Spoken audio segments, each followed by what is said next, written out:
복된 부활주일에 우리에게 주신 하나님의 말씀은 요한복음 20장 24절에서 29절까지 말씀입니다. 신약성경 184면 요한복음 20장 24절에서 29절까지 말씀을 한 목소리로 함께 읽겠습니다. 12제자 중에 하나로서 디드모라 불리는 도마는 예수께서 오셨을 때에 함께 있지 아니한지라. 다른 제자들이 그에게 이르되 우리가 주를 보았노라 하니 도마가 이르되 내가 그의 손에 못자국을 보며 내 손가락을 그 못자국에 넣으며 내 손을 그 옆구리에 넣어보지 않고는 믿지 아니하겠노라 하니라. 여드레를 지나서 제자들이 다시 집 안에 있을 때에 도마도 함께 있고 문들이 닫혔는데 예수께서 오사 가운데 서서 이르시되 너희에게 평강이 있을지어다 하시고 도마에게 이르시되 내 손가락을 이리 내밀어 내 손을 보고 내 손을 내밀어 내 옆구리를 넣어보라. 그리하여 믿음 없는 자가 되지 말고 믿는 자가 되라. 도마가 대답하여 이르되 나의 주님이시요 나의 하나님이시니이다. 예수께서 이르시되 너는 나를 본고로 믿느냐? 보지 못하고 믿는 자는 복되도다 하시니라. 아멘. 이제 시온 찬양대와 청년 연합 찬양대가 하나님께 부활절 kantan타로 영광 올립니다.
할렐루야. 죽음 이기시고 부활하신 영광의 주님께 우리 모두 다 영광의 박수 올려드리도록 하겠습니다.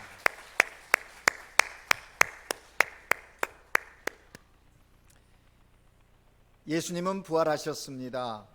오늘은 예수님께서 사망 권세 깨뜨리고 부활하신 날을 기념하는 부활주일입니다.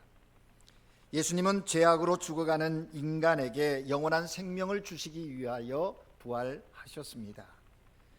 예수님은 끝없는 갈등과 분열의 아픔으로 고통당하는 이들을 위해서 그들에게 평강 주시기 위하여 부활하셨습니다. 예수님은 죽음의 마침표를 찍고 우리에게 영원한 소망을 주시기 위해서 사망 권세 이기시고 부활하셨습니다. 오늘 하나님께 예배드리는 여러분 모두에게 부활하신 주님의 영광과 기쁨이 충만하시기를 주님의 이름으로 축복드립니다. 초대교회 성도들의 인사에는 두 가지가 있었다고 합니다. 하나는 예수님이 주님이십니다 라는 인사입니다. 믿음의 형제들이 어려운 가운데 핍박당하는 가운데서 만났을 때 서로에게 고백하며 확인하는 것은 예수님이 나의 주님이십니다 하는 그런 고백으로 서로 인사를 하였다고 합니다. 또 하나의 인사는 예수님 부활하셨습니다 라고 하는 인사였습니다. 당시 초대 기독 공동체가 예배를 하나님께 드릴 때 그 예배 시작할 때 인도자가 회중을 향하여 예수님 부활하셨습니다 라고 이렇게 말하면 회중들이 그 인도자의 예수님 부활하셨습니다 라고 하는 그 인사에 해답하기를 우리도 부활합니다 라고 그렇게 이렇게 응답했다고 합니다. 참 귀한 인사인 것 같습니다. 이러한 아름다운 전통이 오늘날도 계속되었으면 좋겠는데 이어지지 않고 있음이 안타까움인 것이지요. 우리 한국인교회 성도들이 늘 서로 만날 때 예수님이 나의 주님이십니다 서로 인사하고 안부했으면 좋겠습니다. 오늘 특별히 부활주일 하나님께 예배드리는데 이 시간 우리 옆 사람에게 서로 이렇게 인사해 볼까요? 예수님 부활하셨습니다. 장로님 권사님도 부활하십니다. 서로. 이건 어떤 인사이겠습니까? 예수님의 부활이 곧 나의 부활입니다 라고 하는 신앙 고백의 그런 인사인 것이지요.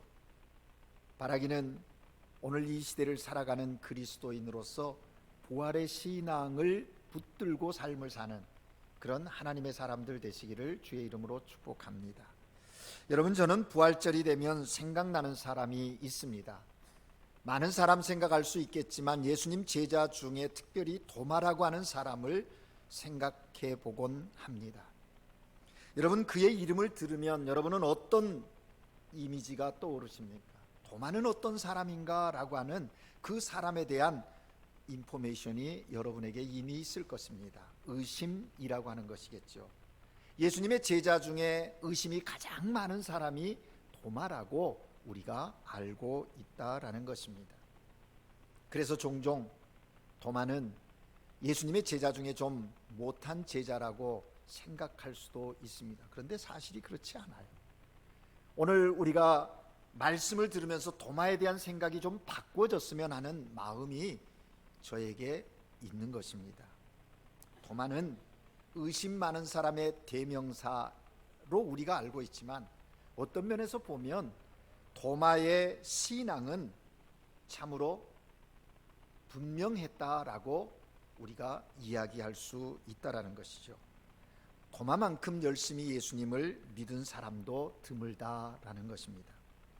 도마가 한때 예수님의 부활을 의심했지만 부활하신 예수님을 만난 이후에는 완전히 변했습니다. 그래서 위대한 생을 살았던 것이죠. 삶의 모든 순간을 하나님 영광을 위해서 예수 그리스도의 십자가와 부활의 복음을 증거하는 데 생을 바쳤다라는 것입니다. 그래서 도마도 역시 우리의 신앙의 모델이 될 수 있는 사람이라는 것이죠. 우리가 흔히 나는 베드로와 같은, 사도 바울과 같은, 요한과 같은 뭐 이렇게 비교하면서 그런 신앙의 사람이 되고 싶다고 이야기하곤 합니다. 그런데 아직껏 도마와 같은 신앙을 갖겠습니다라고 말하는 사람 들어보지 못했다는 것이죠.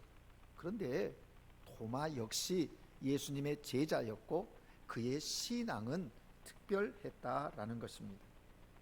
여러분, 신앙 생활을 하다 보면 누구나 의심 단계에 있지 않습니까? 여러분 어떻습니까? 여러분 신앙 생활하면서 의심이 전혀 없습니까? 하나님의 말씀을 읽는데 전혀 의심이 되지 않고 다 받아들여지고 이해가 되어지고 믿어지십니까? 목사인 저도 하나님의 말씀을 읽고 묵상하는데 의심이 있을 때가 있다라는 것이죠. 그러면 그 의심이 뭐냐라는 것입니다. 여러분, 의심에는 두 가지 있습니다. 하나는 믿음을 거부하는 의심이 있습니다. 믿음을 거부하는 의심이 있어요. 이것은 신앙인에게 있어서 좋지 않습니다. 그리스도인들에게 이런 믿음을 거부하는 의심이 꿈틀거리면 빨리 떨쳐버려야 합니다. 뭉구적거리면 그 의심이 틈이 되어서 악한 마귀가 틈을 타게 되는 것이지요. 또 하나의 의심이 있는데 그것은 믿음을 성숙시키기 위한 의심이 있다라는 것입니다. 믿음을 성숙시키기 위해서 큰 믿음으로 나아가는 디딤돌의 역할을 의심이라고 하는 것이 할 수 있다라는 것입니다. 우리가 성경을 읽고 믿음의 삶을 살면서 어떤 현상들을 볼 때 우리의 마음에 의심이 일어납니까? 내 마음의 중심이 온전하면 그 의심은 우리의 신앙을 더 성숙시키는 도구가 되어질 수 있다라는 것입니다. 그럼 여러분, 그리스도인에게서 의심은 무엇일까요? 의심이라는 것은 어떤 것일까요? 신앙의 반대말이 무엇입니까? 어떤 사람은 신앙의 반대말은 의심하는 것이다, 의심 없는 믿음을 가져야 한다, 이런 이야기를 할 때가 있습니다. 그런데 신앙의 반대말은 의심이 아니라 불신이라고 하는 사실입니다.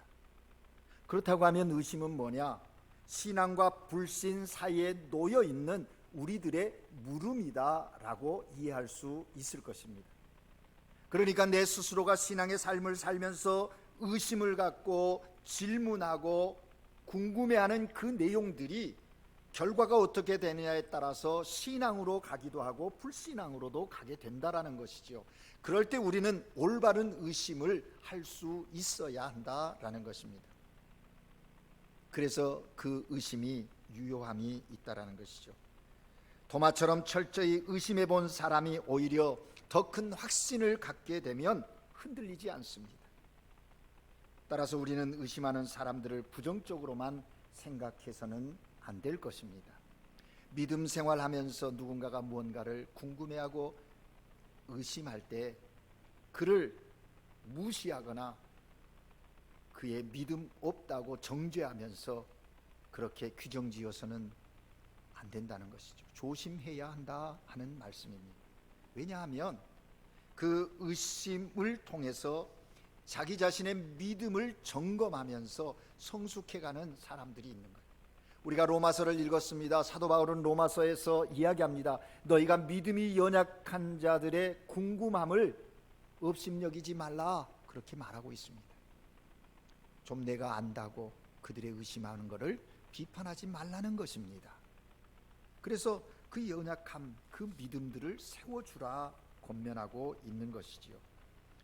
오늘 본문을 통해서 부활주일 아침에 도마의 의심, 우리가 흔히 생각하고 있는 그 의심, 그것이 어떤 변화의 과정을 거쳐가는가 살펴보려고 하는 거예요. 의심에서 확신으로, 그 확신이 헌신애로 나아가는 도마의 그 변화의 과정을 오늘 본문을 통해서 확인하면서 우리들의 신앙 삶에서 그러한 과정들을 통해서 주님께 더 가까이 나아가고 주님이 우리에게 주신 사명들을 감당해 나가는 그런 거룩한 백성들이 되어야 되겠다라는 것입니다. 여러분, 복음서에 보면 도마에 관한 이야기가 3번 등장하고 있는 것을 보게 됩니다. 첫 번째는 요한복음 11장입니다. 예수님께서 예루살렘 사역을 위하여 올라가려고 하는데 그 당시에 기득권을 가지고 있는 종교 지도자들이 예수님을 경계하고 배척합니다. 생명의 위협을 가하는 것이죠. 그래서 제자들도 놀라고 두려워하고 있는 겁니다. 그런데 그 예루살렘 사역을 올라갈 때마다 늘 들려서 묵곤 하셨던 마리아와 마르다 집에 일이 생긴 겁니다. 그 마르다와 마리아 자매의 오빠인 나사로가 죽을 병에 걸렸다는 것입니다. 그 소식을 듣고 예수님께서 이제 올라가자, 예루살렘으로 올라가자라고 말하는 겁니다. 그럴 때 제자들이 선생님 안 됩니다. 지금 상황이 어떤지 모르시지 않지 않습니까? 생명의 위험이 있는데요. 가면 안 됩니다. 라고 그때 이야기합니다. 그때에 도마가 예수님에게 또 제자들에게 이야기하는 거예요. 뭐라고 이야기하냐면 우리도 주와 함께 죽으러 가자라고 말합니다. 도마가 그 말을 한 것에 대해서 다른 면으로 해석하기도 합니다. 그런데 도마는 다른 제자들과 달리 위험을 무릅쓰고라도 예수님이 가시겠다고 하면 가겠다고 하는 그런 의연한 결의를 보여주고 있다라는 것이죠. 이런 면에서 도마의 또 매력이 있는 것입니다. 두 번째는 요한복음 14장에 나옵니다.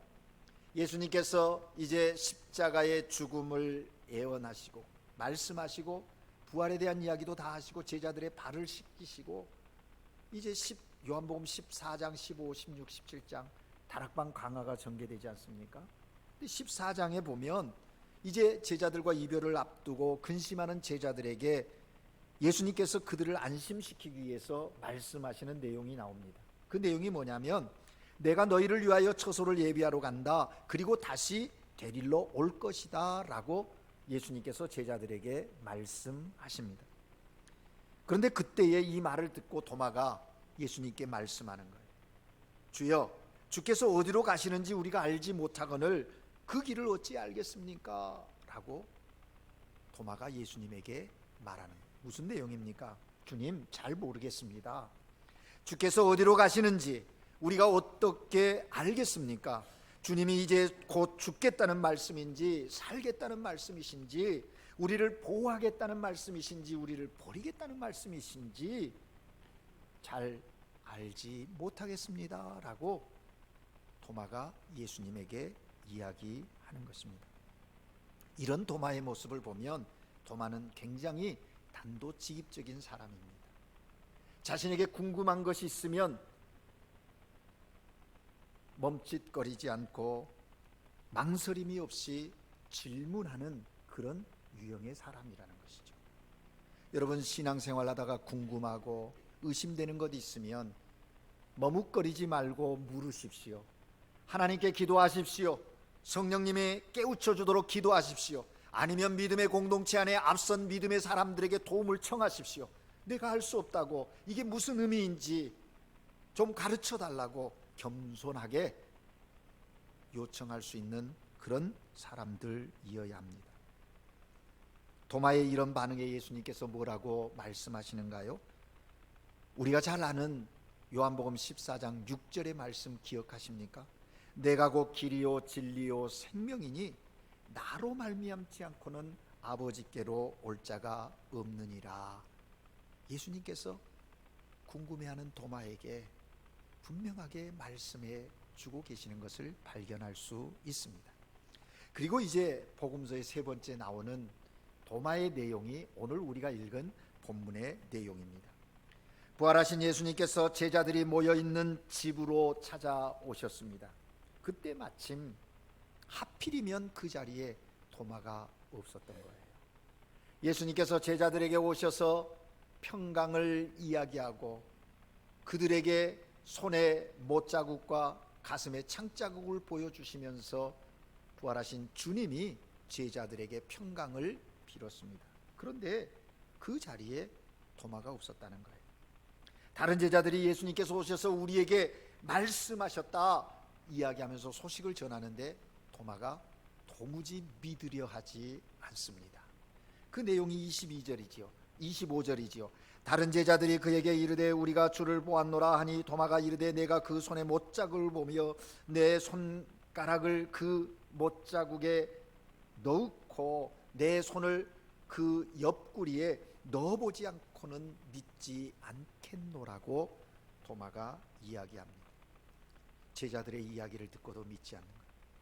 아마 도마의 마음속에 그런 생각이 들었겠지요. 이 친구들 뭐 잘못 봤나? 왜 말도 안 되는 소리를 지금 하는 거야?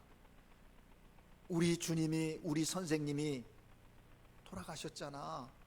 그리고 무덤에 넣었잖아. 그 다 알고 있는 사실인데 이게 지금 무슨 말인가? 어떻게 죽은 사람이 살아날 수 있단 말인가?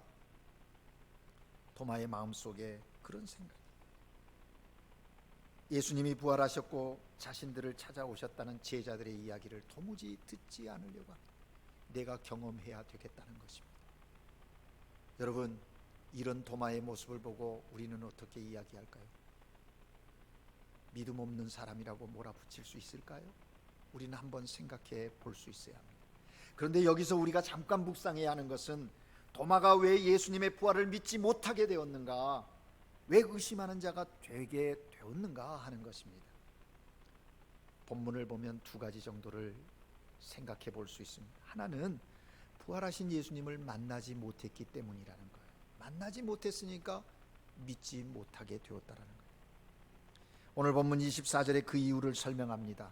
12제자 중에 하나로서 디두모라 불리우는 도마는 예수님이 오셨을 때, 누구에게요? 제자들에게 오셨을 때 함께 있지 않았다. 여기에 이유가 있습니다. 함께 있지 않았다. 부활하신 예수님께서 근심하고 불안에 떨고 있는 제자들을 찾아오셔서 저들을 위로하시고 평강을 이야기하는데 하필이면 그 자리에 도마가 없었다는 거예요. 여러분, 이게 중요합니다. 있어야 할 자리, 있어야 한다라는 교훈인 거죠.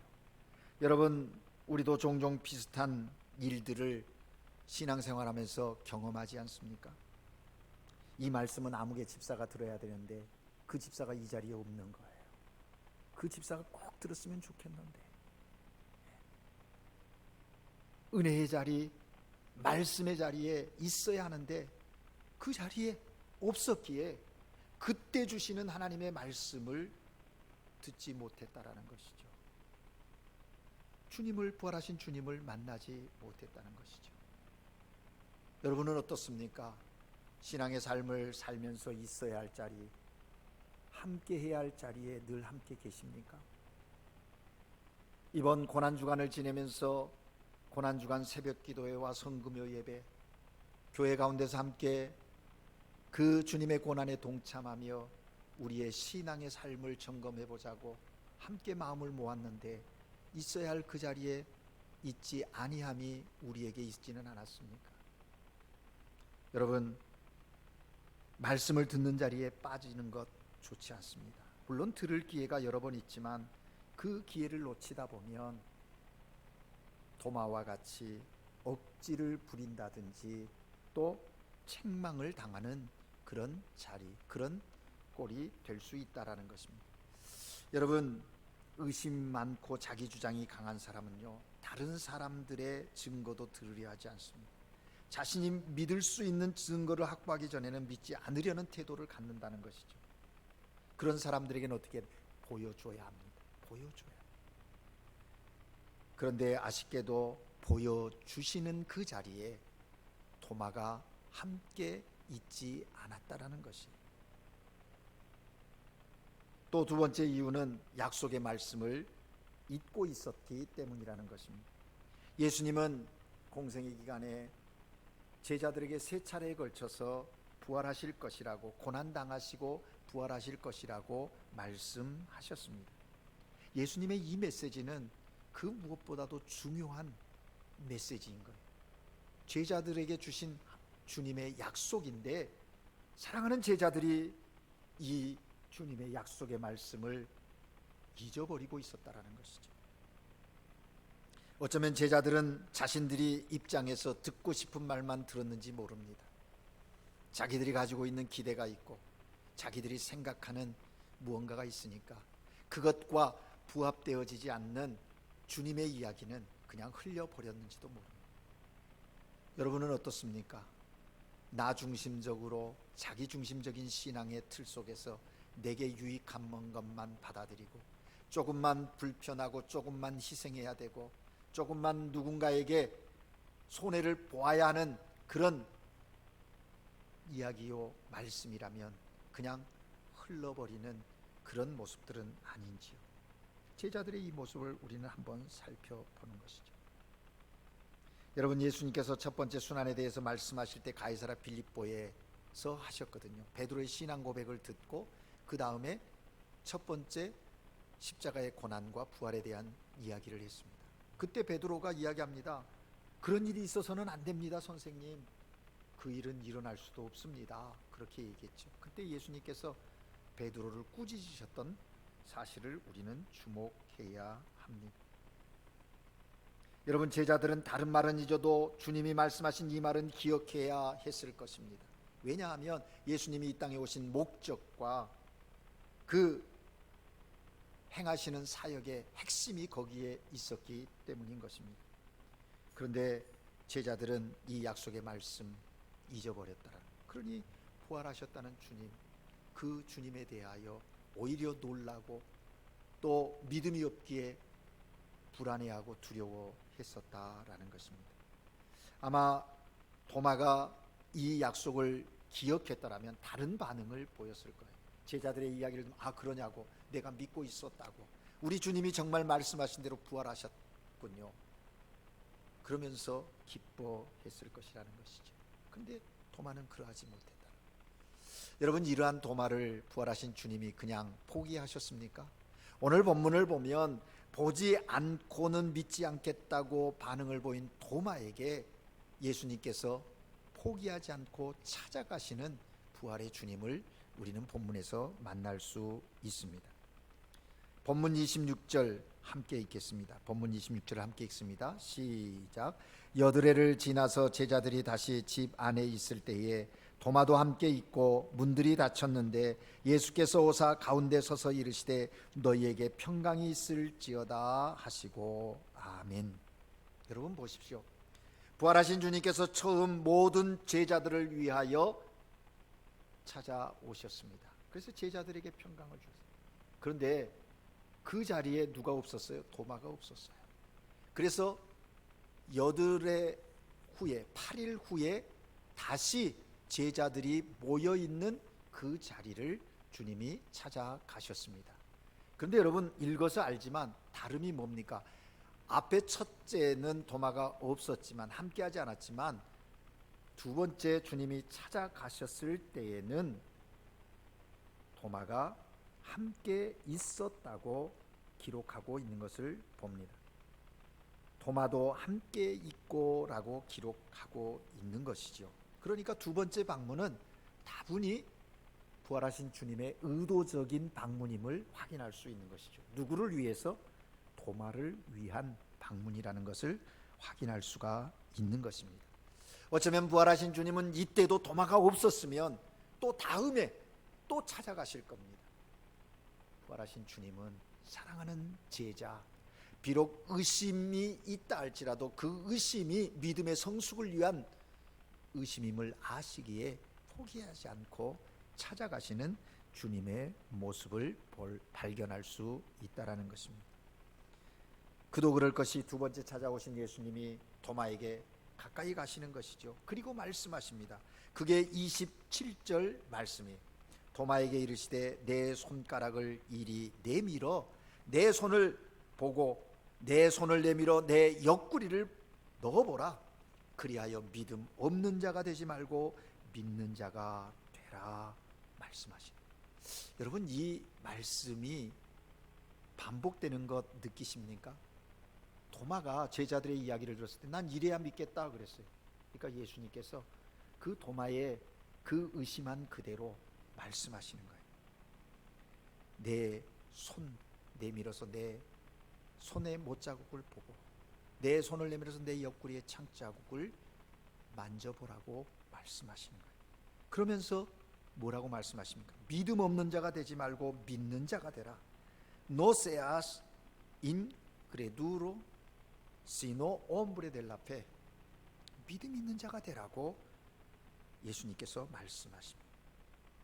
이 말은요, 예수님의 부활하신 예수님의 사랑의 배려의 말씀인 거예요. 책망이면서도 배려가 담겨 있는 말씀이라는 거죠. 여러분, 예수님께서 이렇게 말할 때 어떤 톤으로 말했을 것 같아요? 야, 이놈아, 왜 못 믿니? 화를 벌컥 내면서 믿음 없는 자가 되지 말고 믿는 자가 되라고 소리치셨을까요? 그렇지 않았습니다.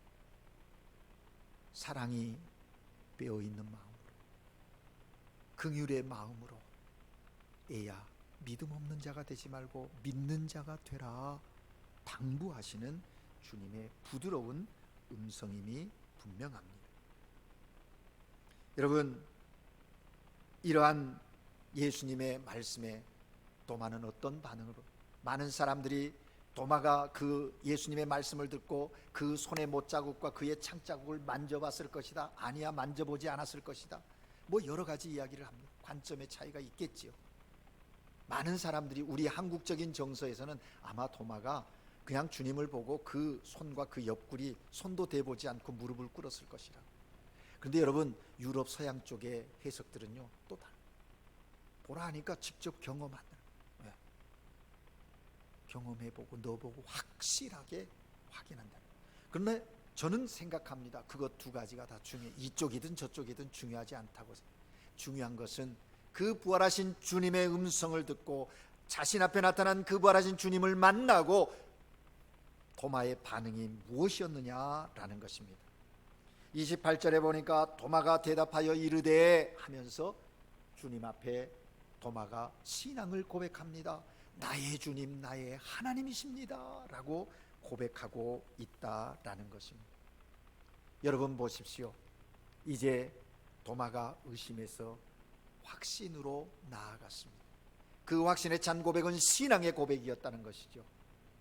주님이 나의 주인이십니다, 주님은 나의 하나님이십니다 라는 그 신앙의 고백. 여러분, 요한복음을 읽어서 알고 계시죠? 요한복음은 여러 개의 고백이 나와요.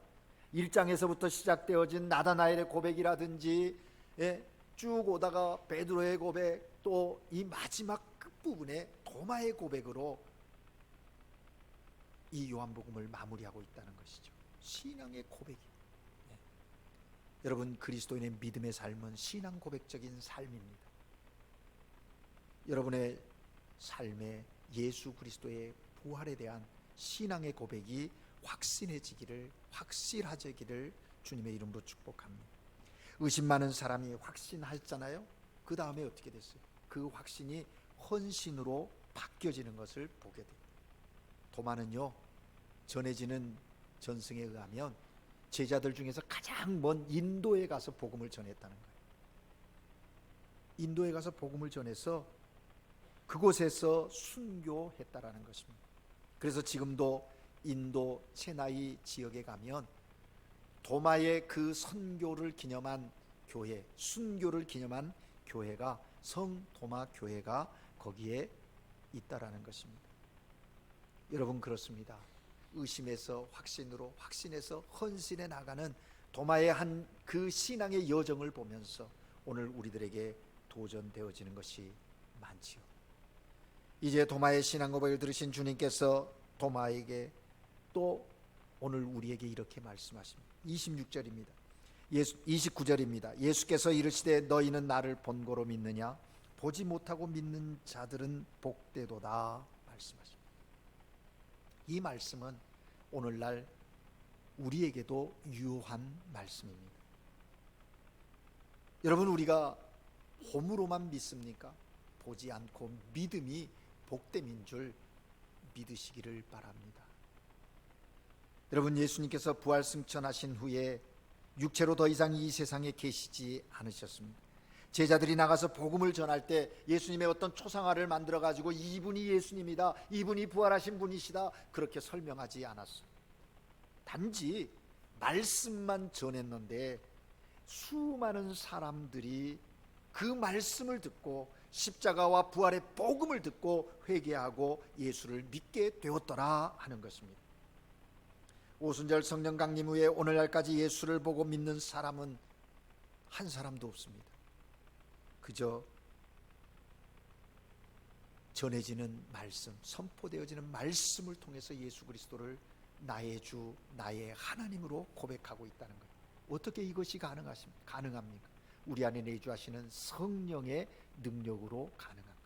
그래서 성경은 성령을 예수 그리스도의 영, 부활의 영이라고 증거하고 있는 것입니다. 성령께서 우리로 그렇게 신앙을 고백하게 하시고 헌신하여 그 사명을 감당할 수 있도록 능력으로 역사하신다라는 것입니다. 오늘 도마의 이 신앙의 여정을 살펴보면서 각자 우리들의 신앙을 점검해 볼 수 있기를 주의 이름으로 축복합니다. 이제 말씀을 마무리합니다. 사랑하는 여러분, 예수님은 부활하셨습니다. 부활의 주님을 믿는 우리도 부활하게 될 것입니다. 우리에게 이미 부활의 은혜가 주어져 있는 것입니다.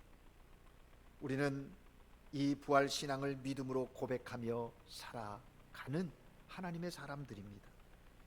예수 그리스도의 십자가와 부활을 가슴에 품고 우리의 삶의 자리에 주님의 영광 위하여 살아갈 때 성령께서 우리 가운데 역사하셔서 그 사명 넉넉히 이루게 하시는 것입니다.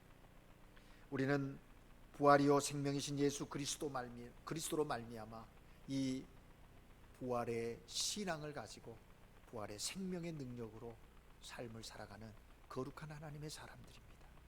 바라기는 2023년 한 해에도 이 부활 생명 능력을 가지고 부활의 그 열매들을 거두어 하나님께 영광 돌리는 그런 복된 성도의 삶이 저와 여러분의 삶 되시기를 주의 이름으로 축복합니다. 기도하겠습니다. 사랑의 하나님 아버지, 오늘도 우리 가운데 주님 말씀하여 주시니 감사합니다. 사망 권세 이기시고 부활하신 주님, 의심 많은 도마에게 나타나 그의 의심을 확신으로, 그 확신이 헌신으로 변하여 하나님의 나라와 의를 위하여 생을 살아갈 수 있는 하나님의 사람으로 세워주신 은혜를 깨닫습니다. 우리도 그와 같은 삶의 여정을 살아갈 수 있도록 성령님 역사하여 주시옵소서. 부활의 생명과 능력으로 어둠의 일들을 물리치는 하나님의 사람들로 이 시대를 살아가게 하옵소서. 예수 그리스도 이름으로 기도합니다.